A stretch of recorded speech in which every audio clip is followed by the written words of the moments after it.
नमस्ते मित्रांनो, सुख म्हणजे नक्की काय असते या मालिकेच्या होणाऱ्या 6 मेच्या भागामध्ये आपल्याला असं पाहायला मिळणार आहे की इकडे नित्या बँडबाजा घेऊन अधिराजच्या दारात आलेली असते।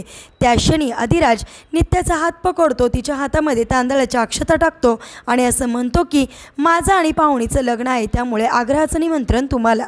त्यानंतर नित्यासुद्धा हातामध्ये पत्रिका घेते आणि ती पत्रिका अधिराजला देते आणि म्हणते माझं सुद्धा पुढच्या महिन्यामध्ये लग्न आहे, नित्या अधिकारी आणि अधिराज जाधव याच्याबरोबर माझं लग्न आहे असं म्हणून ती अधिराजला आग्रहाचं निमंत्रण देते आणि म्हणते लग्नाला नक्की यायचं हां।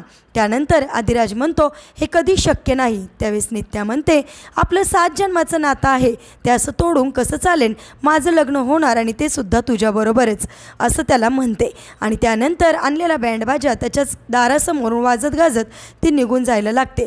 आता कशा प्रकारे पाहुणीला ढकलून देत नित्या आणि अधिराजचं लग्न थाटामाटात पार पडणार हे पाहणे सुद्धा इंटरेस्टिंग आहे।